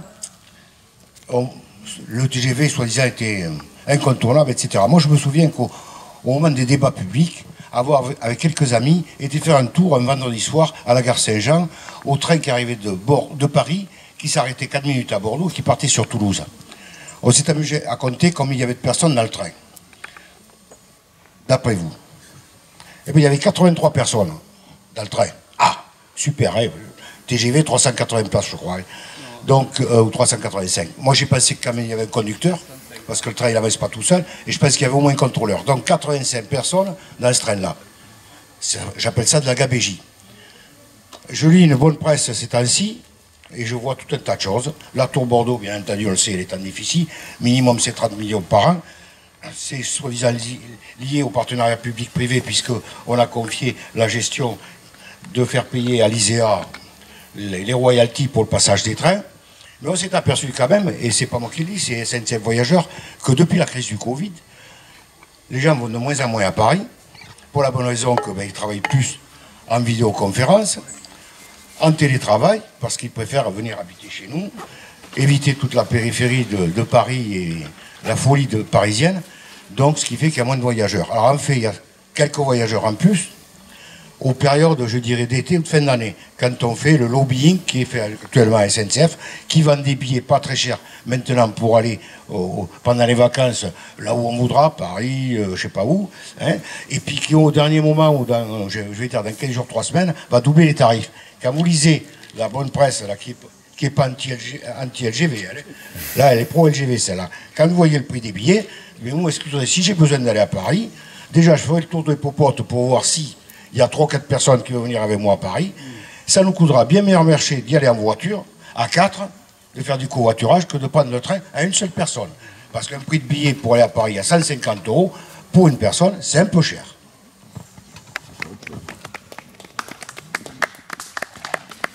Moi, je voudrais revenir, parce qu'on est toujours dans les grands déplacements. Mais bon, tu disais laisser la voiture devant la porte. Ben, en local, si tu veux laisser la voiture devant la porte, c'est le même problème. Et ce qui m'attriste un peu, c'est qu'effectivement, on focalise énormément sur les transports nationaux, interrégionaux, mais on oublie le local. Et là, je vous rejoins complètement, parce que je pense que si on avait un vrai maillage, on aurait un développement économique qui suit. Pourquoi en Médoc, on n'a pas d'entreprise? Parce qu'on n'a pas le maillage qui va. Et il faudrait arrêter d'aller travailler à Paris 3 jours par semaine. Ça devient un non-sens. Il faut vraiment ralentir ce déplacement. Et il y a des solutions qui passent par le transport. Hein. Je crois vraiment. Et il faut aussi penser local. Il ne faut pas penser... Oui. Alors, on reprend une série d'interventions. Richard. Oui. Moi, pas grand-chose. Je voudrais rebondir, si j'ai bien compris, en fait, ce que disait notre collègue du cheminot et ce que tu viens de dire à l'instant, à savoir qu'un projet comme la LGV, ça peut être un projet structurant. Tu parlais de la ligne Agen-Auch, c'est-à-dire qu'effectivement, si les uns et les autres trouvent un intérêt, parce qu'il y a cette ligne LGV, à emprunter une ligne qui fait Auch-Agen. Donc, la LGV, enfin a priori, hein, moi j'ai pas d'idée préconçue là-dessus, mais a priori c'est structurant et ça permettrait de développer d'autres lignes qui seraient viables du coup. Quoi. Voilà. Notre intervention.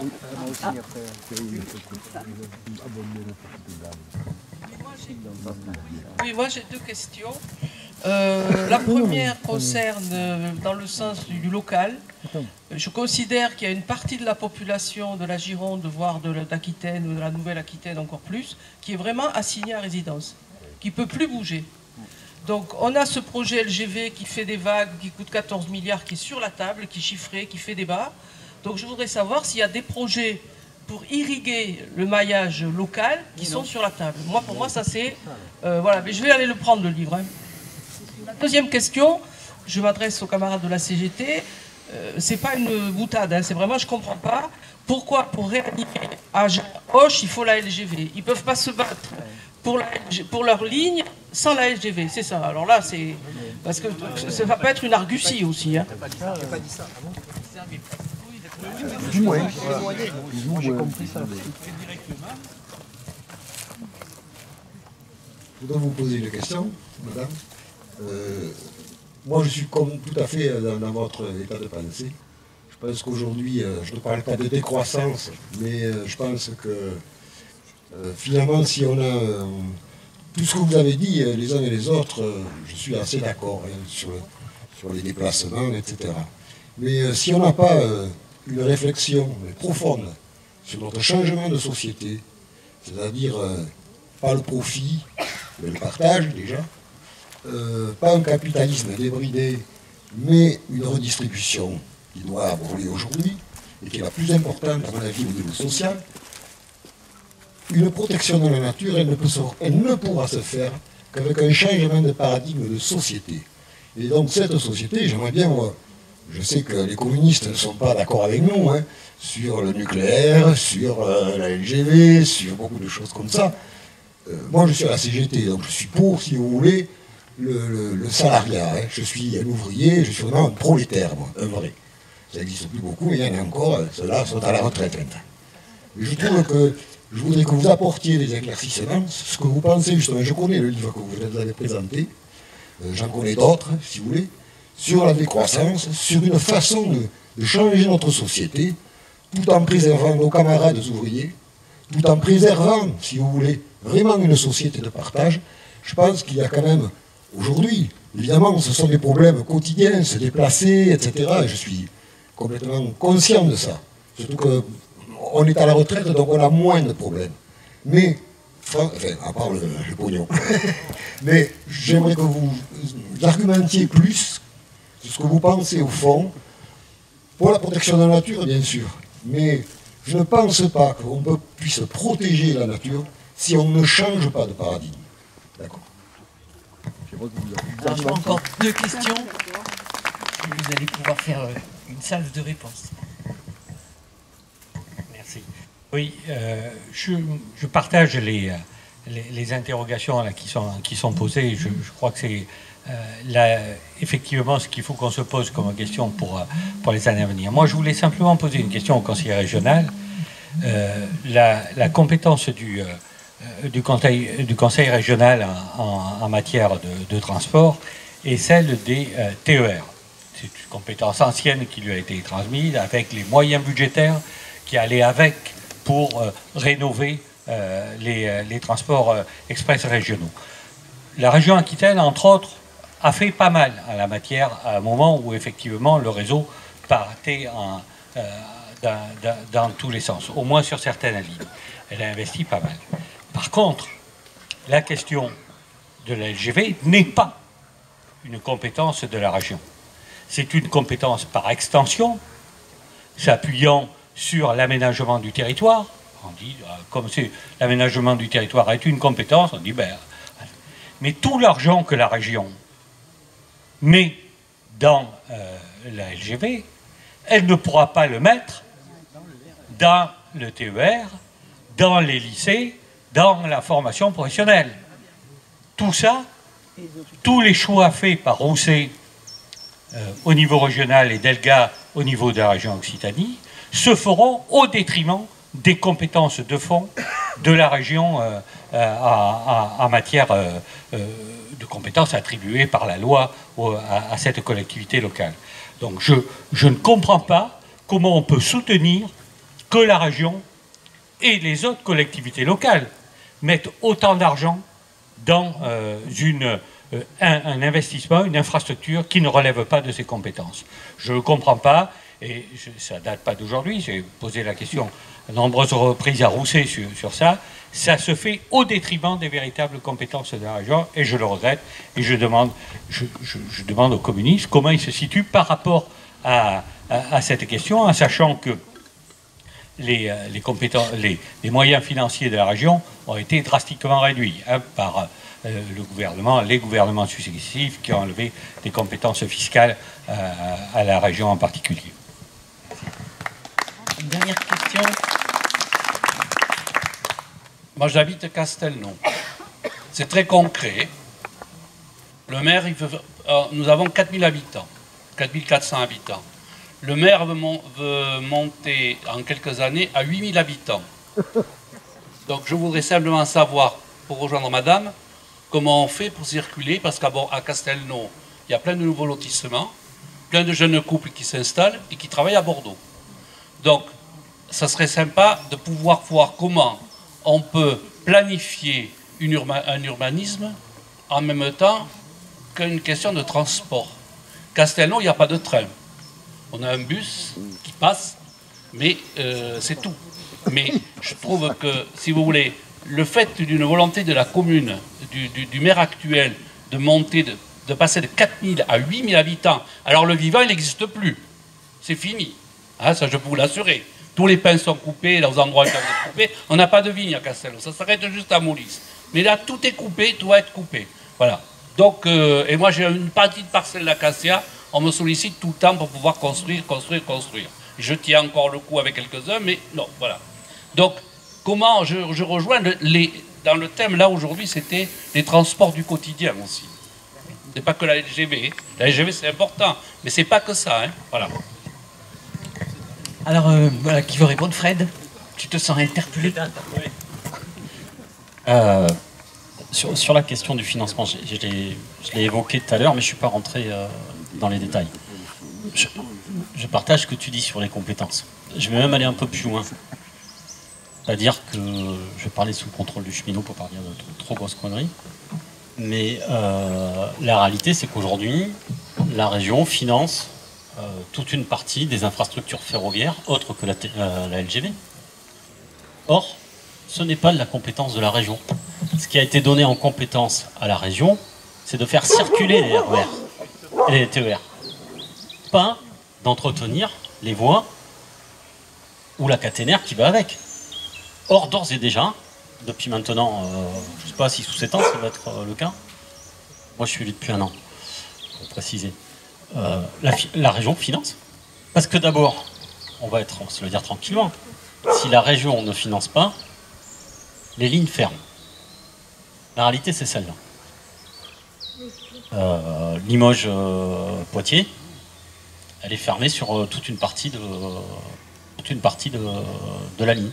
Parce que les financements n'ont pas été mis sur la table, que les travaux de rénovation n'ont pas été mis sur la table, et qu'aujourd'hui, on se retrouve avec une ligne en partie fermée, et que on espère que peut-être en 2027, 2028, 2029, elle sera réouverte. Or, aujourd'hui, il y a toute une partie de la population de l'Est, de la Haute-Vienne et du Nord de la Charente qui n'ont plus accès au train.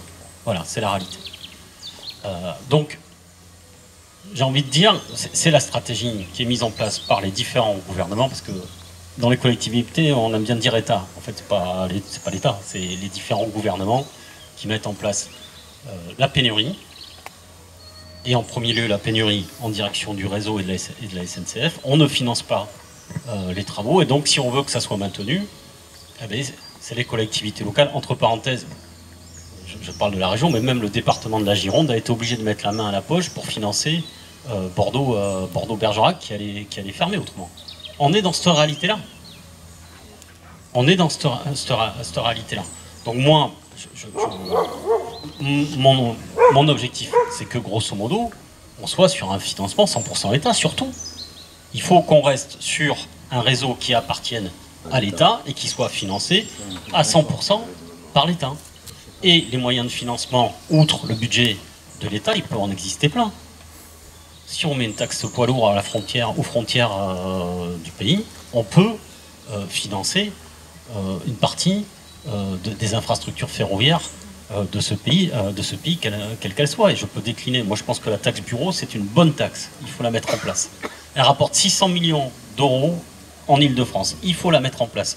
Quand on voit qu'on supprime la CVAE, au moins, on récupérera un peu d'argent de ce côté-là. Donc, faut mettre... La taxe bureau, c'est une taxe qui est grosso modo, qui vise en particulier les grandes entreprises, les professionnels qui sont dans les périmètres autour des voies ferrées. Donc je pense qu'il faut la mettre en place, il faut trouver des financements, il faut aller les chercher. Et moi, je pense qu'il ne faut pas hésiter sur ça. Il faut être offensif sur le fait qu'il faut aller chercher des financements, il faut aller chercher du crédit pour financer les infrastructures ferroviaires. Et d'abord, si on veut mettre 60 ou 100 milliards d'euros pour les infrastructures ferroviaires de ce pays, il va falloir qu'on aille chercher des financements, et ils existent. On n'a pas de problème sur ça, il faut aller les chercher. Et donc, moi je pense qu'il faut mener la bataille aujourd'hui, et ça c'est un débat qui existe dans toute collectivité. Soit on fait les pleurnicheurs en disant qu'il n'y a pas assez d'argent, soit on mène une vraie bataille politique pour dire qu'il faut aller chercher l'argent là où il existe. Et je crois que ça c'est le débat qu'on a besoin d'avoir. C'est vrai pour le TER, mais entre parenthèses, c'est vrai, c'est la réalité de toutes les compétences des collectivités locales. Tu l'as évoqué. Toutes les collectivités locales sont en difficulté financière avant même la crise énergétique. Avant même la crise énergétique, elles ont du mal à répondre à leurs compétences. Donc c'est une bataille politique qu'on a besoin d'avoir. J'ai envie de dire, il y a les élections, et entre les élections, on est tous en capacité de mener des batailles politiques et de construire des rapports de force. Oui, tu n'as pas répondu à la question qui était posée de façon différente, c'est pleurnicher, tu disais, non, c'est pas par rapport, c'était par rapport pour 2 milliards, tandis que 14 milliards, on les trouve, on les met sur la table, cash. C'est ça. Alors, je vais répondre. Alors, sur le budget de la région, c'est 25 millions annuels, la LGV. L'investissement, j'ai pas les chiffres exacts en tête, mais on est sur 250. Le budget investissement ferroviaire de la région, c'est 250 millions d'euros. Par an, ouais. Hors fonctionnement, puisque la convention TER, cette année, c'est 300 millions d'euros. Voilà. Ça ne veut pas dire que, à mon avis, ça n'a rien à faire sur les lignes budgétaires de la région, on va être d'accord. Donc là-bas, je maintiens que la bataille qu'on a besoin de mener collectivement, et quand je dis ça, je me mets à l'intérieur, mais je vous interpelle aussi, il faut qu'on mène des batailles collectivement sur le terrain, sur la question du financement du ferroviaire. Il faut bien sûr, et vous avez raison de le faire, interpeller la région, mais il faut interpeller le gouvernement sur ses responsabilités sur le financement du ferroviaire, si on veut sortir des logiques dans lesquelles on est aujourd'hui. Oui, ça fonctionne. Oui. Moi, je voulais revenir d'abord sur... Parce que... Ça marche mal. Là, jette-le. Jette-le. Oui, il y a des choses qui se sont passées quand même électoralement, notamment aux dernières législatives, et plus proches de nous en Italie, mais qui se produisent dans le monde entier, sur les conséquences des politiques néolibérales et de la non-réponse aux besoins. Et ici, dans le Médoc, on sait de quoi on parle. Hein, comment face à Blaye. Et d'abord, je voudrais remercier pour cette journée, parce que je pense que c'est important qu'une organisation politique puisse aller prendre la température sur le terrain, quels sont les besoins, etc. Je crois qu'il y a quand même un fait majeur qui est cette NUPES, hein, qui a émergé. C'est pour ça que moi je voudrais en profiter pour faire une sollicitation aujourd'hui. J'ai bien noté que dans cet accord, signé par le Parti Socialiste, entre autres, il y avait un volet transport et de conserver un rail 100% public. Alors je me souviens que plus jeune, j'avais eu le plaisir de participer, après une sollicitation de Loïc Prudhomme, à une commission parlementaire non officielle, je crois qu'on appelait ça comme ça sur le site d'Ourcade avec François Ruffin. Et à l'époque, il m'avait interpellé sur l'ouverture à la concurrence des TER, et je l'avais renvoyé à la mise en concurrence des modes de transport entre eux, et en lui disant que je trouvais aberrant qu'on maintienne une ligne aérienne entre Bordeaux et Paris quand on avait financé à grands frais une LGV. Et je me souviens avoir vu François Ruffin brillamment porter un amendement pendant la loi LOM demandant de supprimer la navette aérienne entre Bordeaux et Paris. Évidemment, les députés macronistes s'y étaient opposés. La crise sanitaire a fait que le débat a pu avancer, et donc il y a des batailles qui se gagnent. Partant de ce principe-là, et partant du principe que la privatisation de notre service TER à venir va accentuer le phénomène d'abandon du service public, mais de la réponse aux besoins. Je demande officiellement aux garants de cet accord, c'est-à-dire la France Insoumise, de solliciter le premier secrétaire du PS pour savoir ce qu'il pense de ce qui va se passer avec Alain Rousset. Je pense que la clarification politique est importante pour réconcilier ceux qui sont dans l'attente des besoins et le fait politique. Message reçu, parce qu'on Parti communiste pourra s'associer à la demande. Stéphanie?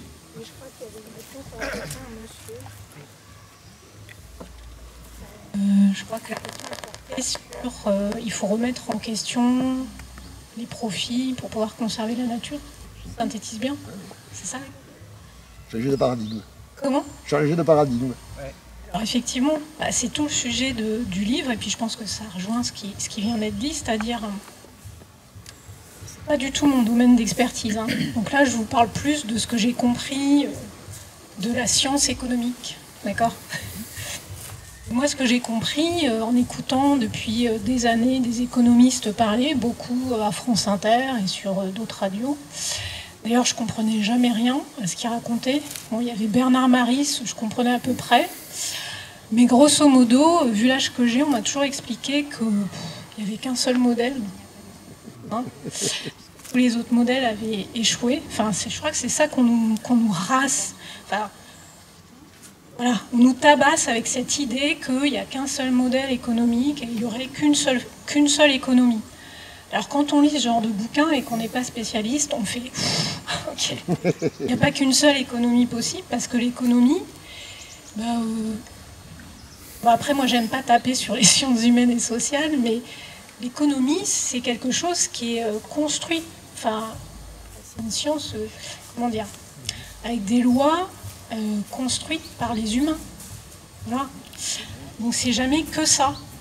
Donc l'économie toute seule opposée à l'écologie, déjà c'est faire un raccourci qu'on entend tout le temps dans les médias. Donc l'économie, il lui faut des adjectifs. Donc l'économie, elle est capitaliste, enfin, d'aspiration capitaliste, néolibérale, financiarisée, mondialisée. Et avec tous ces adjectifs, déjà, on comprend mieux dans quoi, finalement, tout le discours politique qu'on nous donne depuis des années, il est encastré. Donc on est encastré dans ce discours-là. Donc l'avantage de ce type de bouquin, pour moi, c'est de dire il y a d'autres modèles de société possibles et il y a d'autres types d'économies possibles. Voilà. Donc effectivement, l'un n'ira pas sans l'autre, c'est-à-dire si on veut rester toutes et toutes vivants, et moi j'inclus voilà, le monde entier, hein, pas que les Français, les Françaises ou les Girondins et les Girondines, on a intérêt à se poser la question de quelle société dans quelle société on a envie de vivre et dans quelle économie. Voilà. Vous êtes tous d'accord, je pense. Oui. Ça vous va. Sauf pour les moustiques. Michel.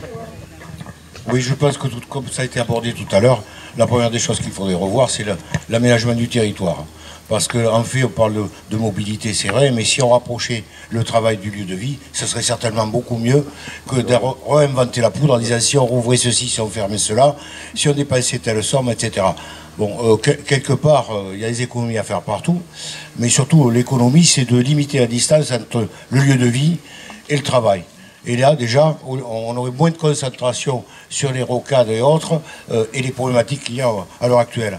Quand je vois, moi, le fameux projet du RER métropolitain, ça m'interpelle parce qu'il y a quelques années, il y avait un monsieur qui s'appelle Monsieur Chausset, qui a rencontré un personnage d'origine allemande qui lui a parlé de cette histoire-là de train qui bouge dans tous les sens, etc.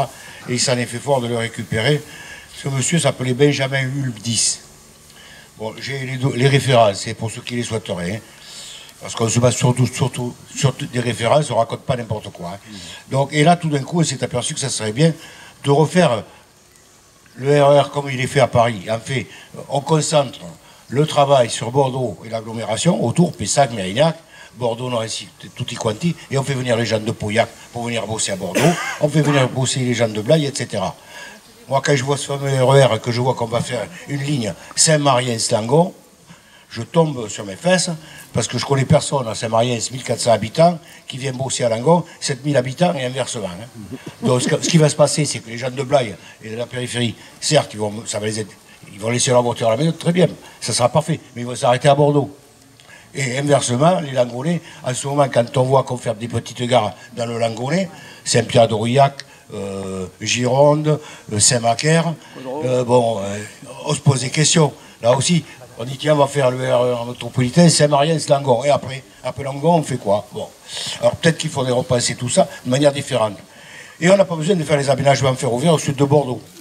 J'ai à votre disposition, si vous voulez voir un petit peu ce que ça donne, l'histoire des aménagements ferroviaires au sud de Bordeaux. Si la SNCF et l'État français avaient fait ce qu'ils à l'époque, en 2008, l'Europe le préconisait, à savoir les systèmes ERTMS, etc., pour moderniser les voies, si ça avait été fait depuis 2008, mais certainement qu'on n'aurait pas les mêmes problématiques pour faire circuler les trains. Alors pour ceux qui veulent voir un petit peu ce que sont les dégâts des aménagements ferroviaires au sud de Bordeaux, à l'identique pour Toulouse, c'est pareil. Ça, c'est sur la commune de Saint-Médard-l'Aira.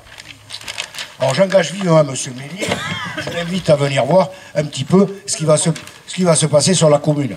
Parce qu'au conseil régional, ces messieurs et dames qui votent à gogo des projets inutiles et dispensieux, jamais se sont déplacés sur le terrain. Jamais M. Rousset il est venu voir les dégâts dans la commune de Saint-Médard comme à Cadojac. Il s'en fout. Vous savez ce qu'il m'a dit, moi, le jour où je l'ai rencontré à la région, il m'a dit, je le connais bien, hein, on se tutoie. Il dit, plus maintenant. Il me dit, Michel, c'est super la ligne à grande vitesse. Ça permet aux grands-parents de gagner 1 heure pour aller voir leurs petits-enfants à Paris. Moi, je lui ai répondu que moi, le jour que j'étais à la retraite, si j'avais envie d'aller à Paris, j'étais pas pressé.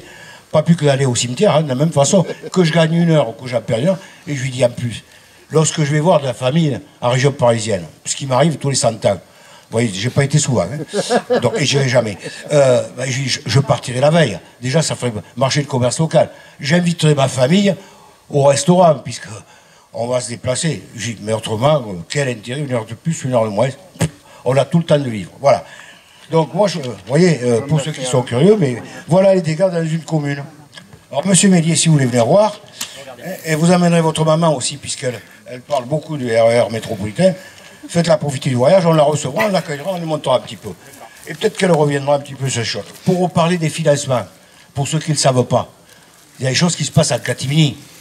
Heureusement, nous, associatifs, on a quelques bonnes antennes qui fonctionnent très très bien.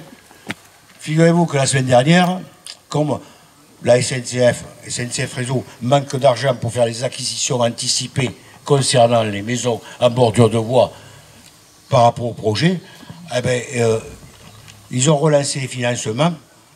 Première demande, 3 millions à Bordeaux Métropole. Il va y avoir des demandes de financement aussi à la région, et je le tiens de source sûre. C'est M. Barsac qui me l'a dit, le responsable SNCF Réseau pour les aménagements ferroviaires au sud de Bordeaux. Voilà. Et donc ça, c'est la première fois. Il y aura un prochain coup, encore 3 millions de plus, et 3 millions de plus. Sachez quand même que, estimation sérieuse, à l'heure actuelle, si on fait cette fameuse LGV, GPSO dans son ensemble, c'est pas 14 milliards. Je pense que vous allez faire vos courses. Vous avez vu de combien ça a augmenté. Alors vous mettrez au minimum 25% de plus. Donc on est plus près. Oui, ce qui veut dire que dans la finalité, en fait, c'est pas 15 milliards grosso modo. Hein. Ça sera comme le père de Flamanville. Ok, multiplié par 10. Alors, on n'aura pas le temps d'aborder cette dernière question, Michel, mais effectivement, on aurait pu l'aborder. C'est la question de la consultation qui est en cours et dans laquelle travaille beaucoup Frédéric en ce moment, sur le RER métropolitain. Et donc, il y a une consultation publique parce qu'il va y avoir des aménagements de la gare de la halte de Talence-Médoquine, la halte du Bousquin, différents aménagements ferroviaires. Donc ça concerne le RER dans la Gironde et il y a matière à débat. Le prochain débat, c'est lundi qui arrive à Libourne. Voilà. Et donc, je vous invite à vous emparer du dossier qui n'est pas sans rapport avec les AFSB, voilà, puisque ces aménagements ferroviaires du sud de Bordeaux, dits AFSB, qui vont coûter à peu près 1 milliard, vont modifier la ligne RER Bordeaux-Langon, et notamment sur un certain tronçon, la faire passer à une voie et moins vite. Et donc, c'est 1 milliard qui va être investi, non pas pour le RER, mais contre le RER, mais pour la LGV, ça c'est sûr. Donc, il y a matière à bien explorer tous ces dossiers. C'est vrai que Michel a des documents, moi je peux en donner aussi. Je vous invite vraiment à vous informer. Alors, tu voulais que je donne les dates des autres... Il y a l'ESPAR, c'est le... c'est bon, je sais plus. Voilà. L'ESPAR, c'est le 2 novembre. Voilà, 2 novembre. Faut pas oublier Médocain. Voilà. Non, on n'a pas oublié les Médocains, on est là pour ça. L'ESPAR, le 2 novembre. Voilà. Contre la LGV et les moyens de transport des gens locaux.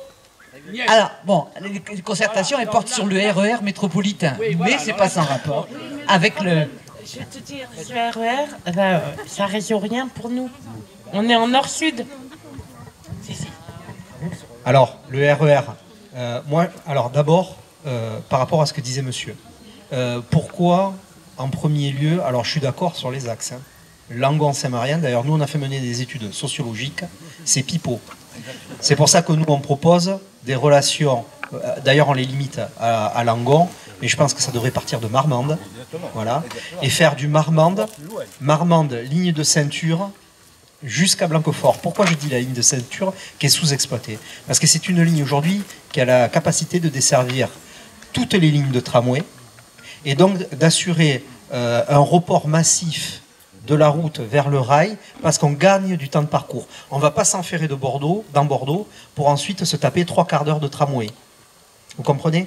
Donc c'est une notion essentielle. Et donc on a la possibilité technique de pouvoir faire d'ores et déjà, par ce qu'on appelle la circulaire, qu'il faut améliorer, voilà. On peut faire du Langon directement, Arcachon ou ligne de ceinture. De même, nous proposons de raccorder le triangle des échoppes, qui aujourd'hui est une gabegie et qui péjore les Médocains. Pourquoi? Parce qu'un train sur...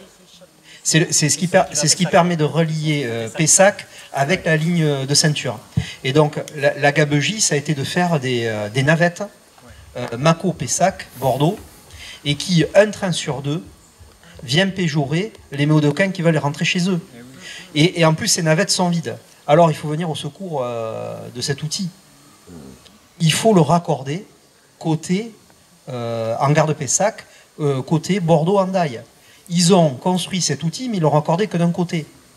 Il faut permettre aux trains qui viennent du sud, de Dax, d'Hendaye, d'Arcachon, de pouvoir emprunter le triangle des échoppes pour se retrouver sur cette ligne de ceinture qui dessert tous les arrêts de tram et pour pouvoir amener aussi vers le lycée agricole de Blanquefort et compagnie. Et on le dit, il faut réouvrir la ligne de Blaye et permettre aux Blayais. Aujourd'hui, on n'a que le bateau pour passer en face. Demain, en 35-40 minutes, on pourra se retrouver à Blaye et passer d'une forteresse, d'un fort à l'autre, à une autre citadelle et compagnie. C'est ça aussi le progrès. Et donc nous, on a des... Alors sur la diamétralisation, l'aspect, nous on dit que le RER actuel, c'est bien, mais il est déjà en retard. C'est ce qui devrait déjà avoir lieu. Et aujourd'hui, il faut planifier. C'est ce que vous retrouverez. On a même un projet CGT que vous laissez. Il faut projeter déjà la suite. Ce qu'il y a de bien dans ce qui porte technologiquement, c'est ce qu'on appelle la diamétralisation, c'est-à-dire le fait que d'un axe à un autre, par exemple là, il y a un Libourne-Arcachon. Quand on est un Libournais et qu'on veut se rendre aujourd'hui sur le campus universitaire, ce sont des Libourne-Bordeaux avec terminus Bordeaux. Et donc on quitte son train et après on se tape le tramway. Ou alors on emprunte un autre train pour Arcachon et compagnie, ça complique la vie des gens. La diamétralisation, c'est de ne plus faire de Bordeaux un origine terminus. Et ça, c'est top. Parce que si, par exemple, vous pouvez passer de Senon à Pessac en 14 minutes, si on le fait en bagnole, c'est plus compliqué. Donc je pense qu'il ne faut pas là aussi opposer les choses.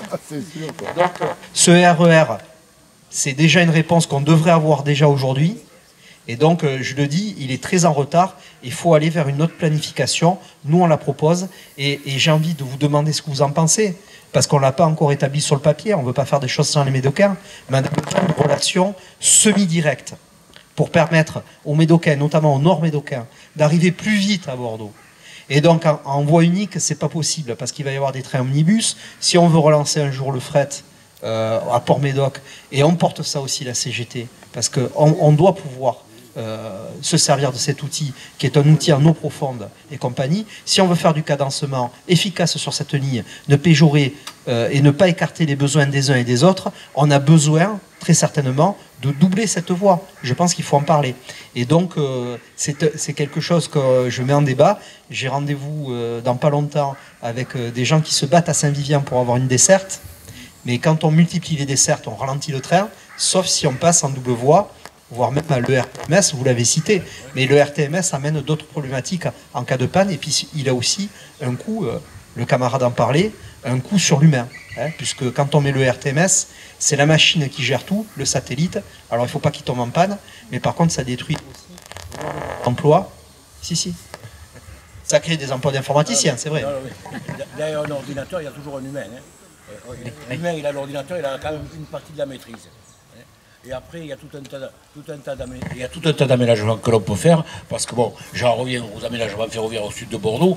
Quand je vois qu'il y a une gare où il y a 8 voies qui dorment, des voies SNCF qui dorment, qui sont des voies de dégagement à beau tirant pour pas citer, hein, quand je vois les choses, qu'on ne vienne pas me raconter que c'est pas possible de garer un train pour laisser passer l'autre, ça ne sert à rien du tout. D'autant qu'on n'a pas besoin de faire passer, les trains passent à 160. Donc, quel intérêt d'aller détruire des communes et des bois et des propriétés agricoles sur 5000 hectares pour le plaisir de... Combien y aura-t-il de personnes? Parce que là aussi, on se doute bien que même lorsqu'on arrivera en bout de ce projet-là, que tout sera mis en œuvre, on sait très bien qu'il sera déficitaire. On va encore perdre de l'argent. Sachant que, aussi, quand même, petite question pertinente, vous savez combien coûte l'entretien d'une ligne LGV? Vous savez combien ça coûte du kilomètre? Alors, comme ils ne sont pas déjà capables, la SNCF, de mettre en état les lignes actuelles, si on veut rajouter encore des lignes nouvelles à 400 000 € du kilomètre, l'entretien annuel d'une voie LGV, je trouve quand même que ça fait un peu cher. Déjà, pour la construction, 40 millions du kilomètre, je trouve ça une gabegie incroyable. Alors, moi, je vous invite à nouveau, devant témoin, comme ça vous pouvez pas dire que c'est pas vrai. Vous et votre maman, ça me fera énormément plaisir, parce qu'on pourra parler de la même chose, puisque tout est embriqué. La LGV et le RER. Alors Claude Mélier, pour préciser, est élu à la métropole de Bordeaux, qui est donc... Non, à la région, oui, madame. Claude Mélier à la métropole, donc ce projet de RER métropolitain est porté par la région, par la métropole et même par le conseil départemental. Alors, le conseil départemental participe maintenant... Non, si vous permettez, uniquement pour la phase RER, mais surtout pas pour les aménagements ferroviaires au sud de Bordeaux. Pour la partie RER. Alors, on n'a pas le temps de débattre, mais je signale quand même que la question de la diamétralisation du RER est beaucoup plus discutée que ce que tu as l'air de dire. C'est pas du tout évident, y compris pour des cheminots, que la diamétralisation soit un apport positif, ne serait-ce que parce que si un train entre Arcachon et Bordeaux est en panne, c'est toute la ligne jusqu'à Livourne qui va être impactée, et donc on ne va pas pouvoir isoler les tronçons. Mais je cite juste cet exemple pour dire que la diamétralisation, elle est aussi en débat dans ces réunions de concertation qui sont passionnantes. Je vous invite à y aller. Juste sur la diamétralisation, en plus je vais, par rapport à ce qu'on disait sur le RER qui pourrait nuire, et je connais bien le sujet parce que avec le comité régional de vigilance ferroviaire, nous avons soutenu ce qu'on appelle les Beatles du rail, les 5 maires qui voient. Et qu'est-ce qui se passe là-bas? Il s'est passé qu'ils ont eu des dessertes supprimées de TER parce que le maire d'Agen, Dionis, a demandé un TGV tout le matin, d'accord, et qu'on n'arrivait pas à tout concilier sur l'infrastructure actuelle. Et donc, on les a soutenus, ils ont obtenu gain de cause, mais maintenant c'est Arbanats qui m'appelle, parce qu'ils ont aussi nuit à d'autres dessertes pour satisfaire quelque peu... Attends, je finis. Et ce que je veux dire sur la diamétralisation... Il n'y a pas gain de cause, hein. C'est juste reporté. Ouais, il y en a deux, mais enfin je veux dire... Moi je viens de là-bas, justement, c'est... Et donc, c'est pas satisfaisant, ni l'un ni l'autre, on est bien d'accord. Mais donc l'avantage de la diamétralisation, par rapport aux TER qui viennent de plus loin, la gare de Bordeaux-Saint-Jean, il y a un cheminot là, ici qui est conducteur de train, il me gardera de mentir, il est dans l'assemblée, elle est saturée. elle est saturée. C'est 14 voies et aujourd'hui elle est saturée. Donc le fait que le train ne soit plus en stationnement avec une visite qu'on appelle, et en attente de rentrer au dépôt, il fait que passer. Ça libère des sillons en gare de Bordeaux pour pouvoir recevoir aussi des TER qui viennent de plus loin sur le territoire ou d'autres types de trains. Et moi, ce que je regrette, c'est que de plus en plus, parce que ce RER, il est mal nommé. C'est pas RER. D'ailleurs, il s'appelait RER bordelais à la base. Et maintenant, il devient RER girondin avec la participation du département. Mais je pense qu'il devrait s'appeler TER comme un autre. C'est un TER comme un autre. Et on oppose sans arrêt, ça devient des produits, les trains. Et on impose à la SNCF de réagir comme ça. Dernier exemple en date, sur une ligne transversale, un Bordeaux-Marseille, un TET, un train de l'État, mais SNCF, qui est tombé en panne à Narbonne.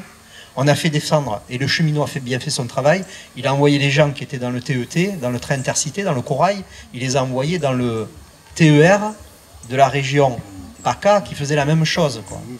Et bien à l'arrivée en gare de Marseille et Saint-Charles, l'activité TER de M. Renaud Muselier n'a rien trouvé de mieux que de verbaliser les gens parce que c'était pas leur train. Non, mais avec l'ouverture à la concurrence et la multiplication des opérateurs ferroviaires, dans les ruptures de séquence des voyageurs, dans la prise en charge, c'est ce qui va se produire. C'est pour ça que je vous invite à réagir et à signer l'appel du rail, hein, par le QR code, parce que ça va être à vous de vous mettre en action, hein, je vous le dis. Hein. Je vous propose qu'on arrête.